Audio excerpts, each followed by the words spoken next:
born in Peru. So all that to say that I'm kind of global at the start. Like, I'm an American, I was born in Peru, and I understand that my first words were Spanish, something about the dog. So that's where I started, and then studied Spanish through my elementary, high school, and college years. I have a degree in Spanish. So the cultural theme, the language learning, family travel was always a value. So that's been a thread through my life, and it still is. And when you have that foundation and you learn that there's an industry, a billion-dollar industry built around it, the intrigue, the interest is natural. And I've never been a translator because truly I'm not bilingual. I do speak Spanish, but I'm not bicultural, I'm not bilingual. The first thing in the localization industry is needing to learn the industry, and that's kind of the springboard for being able to do different things. Understanding what the industry is about, what client problems you're solving, the technologies involved, the services involved. And I learned that deeply through client services management. From my architecture role, I stepped into a product marketer role where we were building specific crowdsourcing and on-demand service solutions for specific clients. While I was an architect, I also did some blogging for the marketing department. So I got to know the marketing director quite well. That was Lee Densmer. He's at Argos now. And he supported me and was thrilled that I was doing some blogging, and eventually, over time, pulled me over to the marketing team, which was an amazing opportunity. But it came from my desire to do different things and to try different things and volunteer in different organizations. So I'm going to give that as a piece of advice. Look to volunteering, contributing in different organizations outside of your own to stretch and grow. So then I began to learn to be a marketer. I began to learn digital marketing, SEO, content marketing, and Libor had me doing a wide variety of different things, and eventually managing the content development and planning. So that is how my career progressed, from learning and doing the next assignment and volunteering the next thing.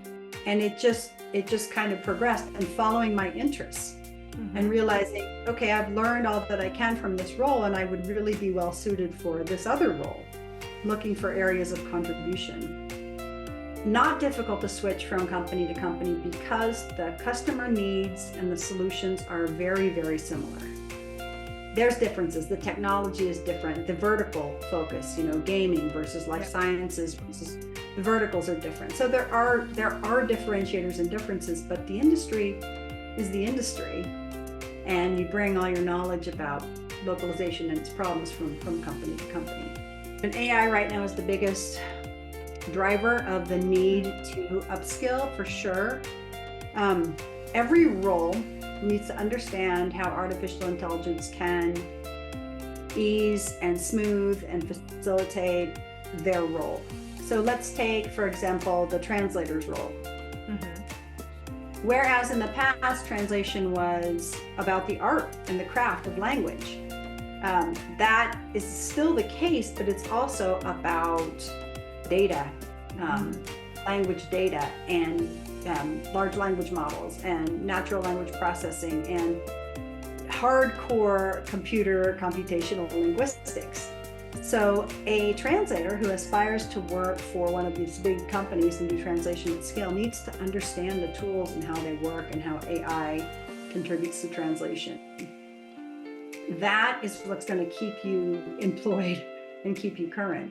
So for a response to AI, mentally shifting from the role of a translator in the artistic sense to a language data, I'm trying to think of the right term, a language data specialist, a language data expert. I use AI for research and generating ideas and for fine-tuning. So I use it to aggregate or summarize data and do research. I use it for ideas. What maybe people don't realize about becoming a consultant and opening up your own business is that you only get to spend half of the time on the craft, on the practice. The other half of the time you have to spend building your business. So marketing, admin, statements of work, proposals, business development, and it's fully half and half. So that's a surprise for people. And the thing I think that I love the most is that I get to choose to work with the best people. If there's not a connection between myself and a customer, we don't have to agree to work together. And all my clients are really excited to work with me.